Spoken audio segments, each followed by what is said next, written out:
کیا بہن بطور گواہ نکاح نامے میں درج کروا سکتی ہے؟ سوشل میڈیا پر ایک لڑکی نے پوسٹ کی کہ اس کا بھائی اور بہن گواہ درج ہیں. دلیل یہ دی کہ جب یہ ہیں تو ایرے غیرے چچا ماموں کی کیا ضرورت ہے.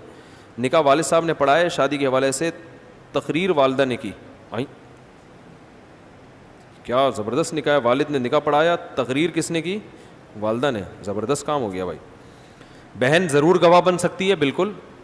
تو گواہ میں ایک مرد اور 2 عورتوں کا ہونا ضروری ہے, یا 2 مردوں 4 عورتیں گواہ نہیں بن سکتی, تو مرد کا ہونا ضروری. تو ایک مرد اور 2 عورتیں, تو وہ 2 عورتیں اپنی سگی بہنیں بھی ہو سکتی ہیں, والدہ بھی ہو سکتی ہے, کوئی بھی ہو سکتا ہے. مفتی صاحب میں نے ایک لڑکی کو پانے کے لیے بہت دعائیں کی ہیں, تہجد میں, طاق راتوں میں. میں نے اس کے ساتھ کوئی ناجائز تعلق بھی نہیں رکھا, لیکن وہ پھر بھی نہیں ملی. ایسا کیوں؟ یہ تو ہوگا, یہی تو قیامت ہے کہ آپ طاق راتوں میں دعائیں بھی مانگ رہے ہو پھر بھی وہ نہیں مل رہی. یہی تو قیامت, اور یہ کسی کتاب میں بھی نہیں لکھا ہو. لیکن میرا ایمان ہے کہ اللہ اس سے بہتر مجھے عطا کرے گا. دیکھو قرآن میں اللہ کا ارشاد ہے, ام للانسانی ما تمنا. اللہ فرماتے ہیں بتاؤ کیا انسان کو وہ ہمیشہ وہ ملتا ہے جس کی وہ تمنا کرتا ہے؟ یعنی اللہ خود بتا رہے کہ ایسا ہوتا ہے. سوال وہ پوچھا جاتا ہے جس کا جواب واضح ہو, مطلب جواب واضح ہے کہ ایسا نہیں ہوتا. باقی آپ نے جو طاق راتوں میں دعائیں مانگی تو اللہ کی رحمت سے امید ہے وہ دعائیں انشاءاللہ ضرور قبول ہوں گی. وہ نہ ملا تو اس کا آلٹرنیٹ اس سے اچھا مل جائے گا. وہ اس لیے نہیں ملا, میں نے کہا تھا نا پازیٹیو سوچنا چاہیے, تو سب سے پہلے تو اللہ کے بارے میں پازیٹیو سوچنا چاہیے. حدیث میں آتا ان عبدی ظنی بی, کیا وہ الفاظ ہیں؟ انا عند ظن عبدی بی. کیا اللہ تعالیٰ فرماتے ہیں کہ میرے بندے کا میرے بارے میں جیسا گمان ہوتا ہے میں اس کے ساتھ معاملہ ویسا کرتا ہوں. تو آپ اگر یہ گمان رکھو گے اللہ نے میرے ساتھ معاذ اللہ غلط کیا تو پھر غلط ہی ہوگا. اچھا گمان رکھو گے کہ جو ہوا میرے لیے بہتر. ہو سکتا ہے وہ آپ کی شادی وہاں ہوتی وہ ایسے چترول لگاتی آپ کے کہ آپ کی طبیعت ہری ہو جاتی. تو جو ہو گیا اچھا ہو گیا, اس کا آلٹرنیٹ اللہ دے دے گا. اب عین ممکن ہے آلٹرنیٹ جو ملے تو آپ کو لگے کہ یار یہ تو اس سے اچھا ہے نہیں, یہ تو اس سے اچھا ہے نہیں, یہ تو میرے چترول لگا رہی ہے, تو یہ کیا آلٹرنیٹ اللہ نے مجھے عطا کیا ہے. تو بس یقین کر لو آپ کے لیے کیا ہے, اللہ کا علم کامل ہے, آپ کا ناقص ہے. عسیٰ ان تکرہوا شیئا ویجعل اللہ فیہ خیرا کثیرا. اللہ فرماتے ہیں بہت مرتبہ تم کسی چیز کو ناپسند کرتے ہو لیکن اللہ نے اس میں تمہارے لیے خیر رکھی ہوتی ہے. تو ایمان کا مطلب ہی یہی ہے کہ جو ہو رہا ہے اچھا ہو رہا ہے میرے ساتھ. اور دوسری ایک گزارش یہ ہے کہ طاق راتوں میں مغفرت کی دعا زیادہ کر لیتے تو زیادہ اچھا تھا نا. کیا خیال ہے بھائی؟ زیادہ فوکس دعائیں مغفرت کو کرتے. آپ نے انڈین اداکارہ کی توبہ پر بیان کرنا تھا, سال گزر گیا بیان نہیں ہوا. ابھی ٹڈی حملہ کے متعلق اس اداکارہ نے قرآن کی آیت پوسٹ, متعصب ہندو پر اس پر تنقید کر رہے ہیں. کون سی انڈیا کی اداکارہ مجھے یاد نہیں بھائی. ٹڈی حملے پر کس اداکارہ نے پوسٹ کی ہے مجھے یہ بھی معلوم نہیں ہے. کون سی اداکارہ ہے جس پر میں نے کہا تھا بیان کروں گا, بھول گیا میں. کل آپ کے چینل سے ایک شارٹ کلپ اپلوڈ ہوا جس میں آپ نے 2 علماء کی وفات کا ذکر کیا, لیکن اس کلپ کا عنوان لکھا گیا بنیان میں نماز پڑھ سکتے ہیں. او بھائی یہ کلپ بنانے والوں سے پوچھو, یہ کہہ رہے ہیں بیان یہ تھا 2 بڑے بزرگ کا انتقال ہوا نا, ڈاکٹر خالد محمود صاحب اور مولانا سعید پالن پوری, ان پر میں نے بیان کیا تھا.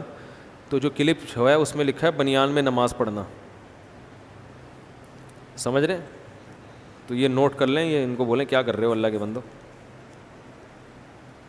میں شادی ہال کھولنے کا ارادہ کر رہا ہوں لیکن اس میں بارات اور مہندی کی تقریب کا آرڈر نہیں لوں گا, کیا میرا یہ عمل مناسب ہے؟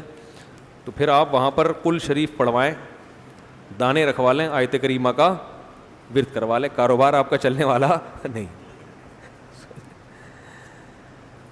بارات جائز نہیں ہے, مہندی جائز نہیں ہے, یہ ذہن میں رکھیں. لیکن یہ علماء کا کام ہوتا ہے کہ وہ بتائیں کہ کون سی چیز کس درجے کی ناجائز ہے. سمجھ رہے ہیں نا؟ کسی کو کوئی جگہ کرائے پر دینا یہ عمل جائز ہے. جب رینٹ پر دی جاتی ہے نا کوئی جگہ تو اسے کچھ گھنٹے رہنے کے لیے دی جاتی ہے.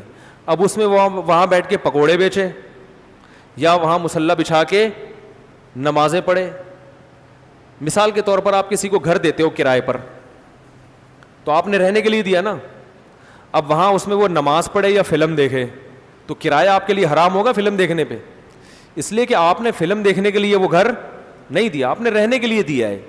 اب یہ اس کا ذاتی عمل ہے کہ وہ اس میں کیا کر رہا ہے. اب اس بیس پہ کہ لوگ چونکہ گھر میں فلمیں بھی دیکھتے ہیں, ڈرامے بھی دیکھتے ہیں, تو میں رینٹ پہ صرف ان لوگوں کو گھر دوں گا جو وہاں صرف کیا کریں گے, نماز پڑھیں گے. تو اس کا مطلب آپ رینٹ پہ کسی کو گھر نہیں دینا چاہتے, یہی مطلب ہوا نا. تو رینٹ کا بزنس ہی کیا ہو گیا, ختم.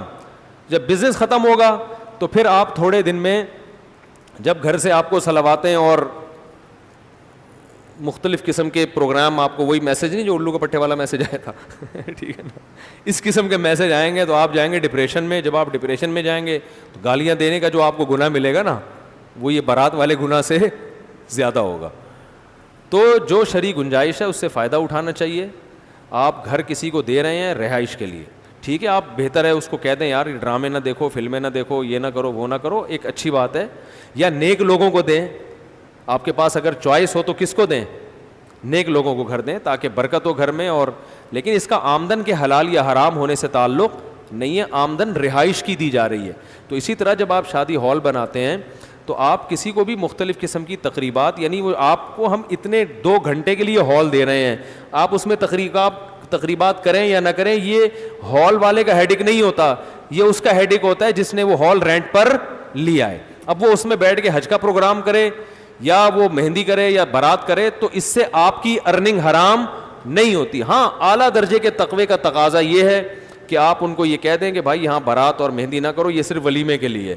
تو بہت اچھی بات ہے, لیکن یہ تقوی اگر آپ افورڈ کر سکتے ہیں تو آمدن کے حلال یا حرام ہونے کا اس سے تعلق نہیں ہے. بارات غلط چیز ہے, مہندی غلط چیز ہے, لیکن مہندی کے لیے ہال کسی کو دے دیا, بارات کے لیے ہال کسی کو دے دیا, تو اس سے جو رینٹ آپ کو ملے گا وہ رینٹ ناجائز, بولو نا بھائی, وہ نہیں ہوگا ناجائز. سمجھ رہے ہیں؟ میں نے دکان کرائے پر دی ہے, لاک ڈاؤن کی وجہ سے کیا کرایہ لے سکتا ہوں؟ وہ دکان چونکہ اسی کے کنٹرول میں ہے, اسی کا قبضہ ہے, تو اس چیز کا آپ اس سے کرایہ لے سکتے ہیں. آپ لوگوں نے کوئی پوچھنا ہے تو پوچھ لیں بھائی, ویسے تو سارا دن پوچھتے رہتے ہیں. جی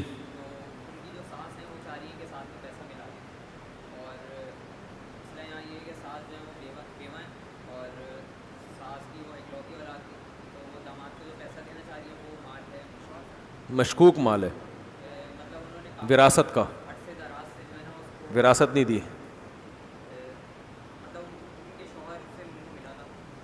تو شوہر سے ملنا ہوا مال مشکوک تھوڑی ہوتا ہے.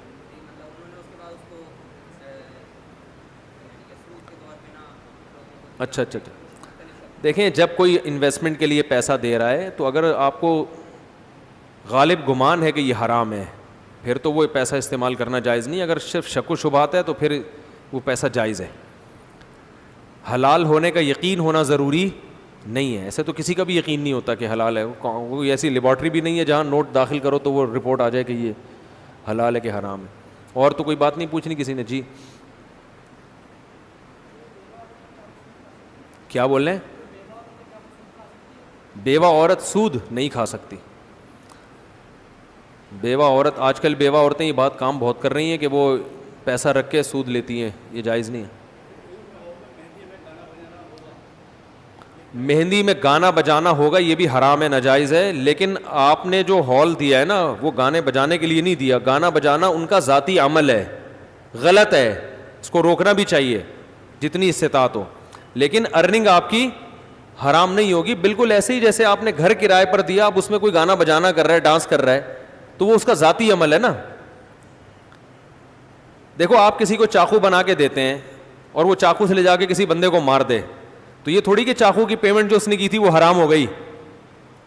سمجھ رہے ہیں؟ وہ تو جائز ہے نا. ایک چیز فقہا نے یہ تفصیل بیان کی ہے کہ ایک چیز معصیت کا آلہ ہے, وہ معصیت کے علاوہ کسی اور چیز میں استعمال ہو نہیں سکتی, اس کا کاروبار حرام ہے. جیسے موسیقی کے آلات ہیں, اب اس کا تو جائز استعمال ہی نہیں ہے نا, بینڈ باجے وغیرہ. یا ہیروئن ہے, وہ ہیروئن تو ہیروئن ہے, وہ تو حرام ہے, تو وہ پڑیا بنا بنا کے آپ بیچو گے تو وہ ناجائز ہے, حرام ہے. اور شراب حرام ہے, لیکن انگور بیچنا حرام تھوڑی ہے. اب آپ بولو یار میں انگور نہیں بیچوں گا کیونکہ انگور سے کیا بنتی ہے؟ شراب بنتی ہے. یا میں انگور اگاؤں گا ہی نہیں کیونکہ انگور جو ہے نا بڑے پیمانے پر انگوروں سے کیا بنائی جا رہی ہے؟ شراب بنائی جا رہی ہے, لہٰذا انگور کی فصلوں کو آگ لگا دوں گا میں. تو بھائی انگور ایک بہترین چیز ہے جس کا اچھا استعمال بھی ہے اور غلط بھی. جو غلط استعمال ہے وہ آپ تھوڑی کر رہے ہیں, وہ اس کا ذاتی عمل ہے. تو آپ نے ہال کسی کو رہنے کے لیے دیا, اپنی تقریبات کے لیے دیا, یا رہنے کے لیے دیا, اور ٹائم پاس کرنے کے لیے دیا, یہ ایک بالکل جائز عمل ہے. اس میں اگر وہ ناچ گانا کرتا ہے یہ اس کا اپنا عمل ہے, اس پہ وہ گناہگار ہوگا.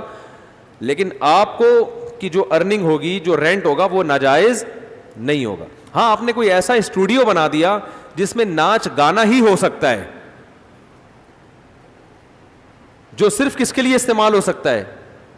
گانے بجانے کے لیے, اس کی ارننگ حرام ہوگی کیونکہ اس کا کوئی اور جائز استعمال ہے نہیں. سمجھ رہے ہیں کہ نہیں سمجھ رہے ہیں؟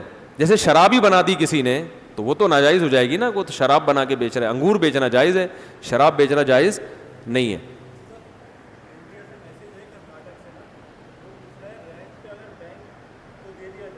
رینٹ پہ جب بینک کو گھر دیا جاتا ہے, بینک کو کوئی جگہ دی جاتی ہے, تو اس میں بھی علماء یہ کہتے ہیں کہ اس سے جو آپ کو رینٹ ملتا ہے وہ حرام نہیں ہوتا, کیونکہ وہ بھی آپ نے ایک جگہ پلیس دی ہے اس کو رہنے کے لیے. اس میں اگر وہ سودی لین دین کرتا ہے تو وہ اپنا ذاتی عمل ہے اس کا.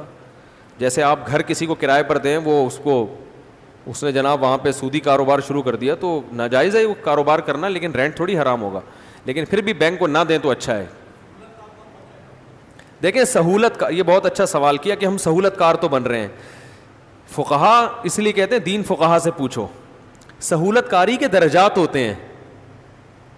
سہولت کاری کے, دیکھو ایک چور کو آپ کھانا کھلا رہے ہو, اگر آپ کھانا نہ کھلاتے وہ کمزور ہو کے مر جاتا, چوری نہیں کرتا. لیکن آپ نے کھانا کھلایا, اب اس کے جسم میں طاقت آئی, اس نے ڈکیتی کی, بندوں کو لوٹ کے کھا لیا, تو یہ تھوڑی کہا جائے گا کہ کھانا کھلانا ایک ناجائز عمل تھا کیونکہ آپ سہولت کار بنے ہو. بھائی کھانا کھلایا ہم نے اس کے ایک ہیومن کی وجہ سے, ایک انسان ہونے کی وجہ سے ایک احسان کیا کسی کے اوپر. اس روٹی کی وجہ سے اس نے ڈکیتی نہیں کی, ڈکیتی اس کا اپنا ایک ذاتی عمل ہے, اپنے ارادے سے اس نے یہ کام باقاعدہ کیا ہے جا کے. تو سہولت کاری کے درجات ہوتے ہیں. براہ راست کوئی سہولت کار بنتا ہے وہ تو حرام ہے, اس کو معاونت, گناہ میں تعاون کہا جاتا ہے. واسطے کے ساتھ اگر بنتا ہے تو یہ گناہ میں براہ راست تعاون نہیں ہے. اس کو یہ کہیں گے زیادہ زیادہ ناپسندیدہ کام ہے کہ بھائی چوروں کو کیوں کھلا رہے ہو, نیک لوگوں کو کھلاؤ نا کھانا. لیکن آپ یہ کہیں گے ڈکیتی میں اس کے, تبھی دیکھو دنیا میں کہیں بھی ایسا کیس نہیں بنتا. ایک ڈاکو نے صدر سے جا کے ایک بندوق خریدی اور کسی بندے کو جا کے مار دیا, تو ڈاکو کو تو لٹکایا جائے گا. جس جگہ سے اس نے وہ بندوق خریدی ہے اس کو سہولت کار کہہ کے اس پہ کیس نہیں چلایا جاتا کبھی بھی کہ اس کو لٹکا دیا جائے. 5 روپے کا جرمانہ بھی اس پہ نہیں ڈالا جاتا. وہ کہے گا بھائی مجھ سے تو جو بھی بندوق خریدے گا میں یہاں یہی بیچنے کے لیے بیٹھا ہوا ہوں, کیونکہ میرے بندوق بیچنے سے نہیں ہوا ہے, یہ اس نے اپنا باقاعدہ ارادہ ہے, جا کے اس نے گولی چلائی ہے اپنے ارادے کے ساتھ. یہ بھی ہو سکتا تھا کہ یہ نہ چلاتا.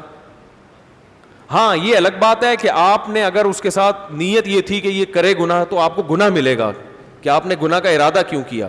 تو ارننگ کے حلال و حرام ہونے کا ان سے تعلق نہیں ہے, ورنہ تو پھر کسی کے لیے حلال رہے گا ہی نہیں. حلال کے یہ جو کمپیوٹر کا تو سارا بزنس حرام ہو جائے گا, موبائل کا سارا بزنس حرام ہو جائے گا. موبائل پہ کون سا کوئی حجمرے دیکھ رہے ہیں لوگ, لڑکیوں سے ساری سیٹنگ کس پہ ہو رہی ہے بولو نا, موبائل پہ. اور فوش فلمیں دیکھ رہے ہیں لوگ موبائل پہ, ٹک ٹاک موبائل پہ ہو رہا ہے, تو پھر موبائل بھی حرام ہو جائے گا. وہ ہو تو رہا ہے لیکن موبائل والا اس میں سہولت کار بھی ہے, وہ نہ ہوتا تو یہ سارے گناہ نہ ہوتے. لیکن موبائل کا بزنس بھی جائز ہے, اس لیے کہ یہ کام اس کے موبائل والے کے ارادے سے نہیں ہو رہا. یہ باقاعدہ جو موبائل خریدے گا اس کو نئے سرے سے گناہ کا ارادہ کرنا پڑے گا. اس موبائل کی وجہ سے وہ اس گناہ پر مجبور نہیں ہو جاتا. وہ اس کو جائز میں بھی استعمال کر سکتا ہے, ناجائز میں بھی. ناجائز میں وہ اپنے ارادے سے استعمال کر رہا ہے اس کو. سمجھ رہے ہیں کہ نہیں سمجھ رہے؟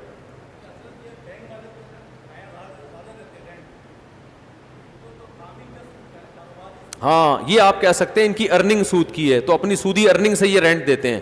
یہ آپ کا معقول سوال ہے. اس کا جواب یہ ہے کہ ان کی ارننگ سود سے ہوتی ہے, مگر وہ ارننگ کہیں الگ سے رکھتے نہیں ہیں. یہ الگ الگ ڈبہ ہوتا ہے نا, سود کی جتنی ارننگ آ رہی ہے یہاں رکھو, پھر اس ڈبے سے نکال کے رینٹ دیتے, یہ آپ کے لیے حرام ہوتا. یہ کیا کرتے ہیں, ایک مکس ہے, یہ ایک ہی جگہ ساری ارننگ آتی ہے. وہ پیسے جو لوگوں کی حلال بچتیں ہیں, جو لوگوں نے اکاؤنٹ کھولے ہیں, وہ پیسے اور ان کی سود کی ارننگ مکس ہو جاتی ہے. اور شریعت کا حکم یہ ہے کہ حلال و حرام جب مکس ہو جاتا ہے تو پھر اس میں غالب کا اعتبار ہوتا ہے کہ زیادہ کیا ہے. زیادہ ہے تو تھرڈ پرسن کے لیے سب پہ حلال کا حکم لگایا جاتا ہے, تیسرے آدمی اس کے لیے نہیں, بینک کے لیے نہیں.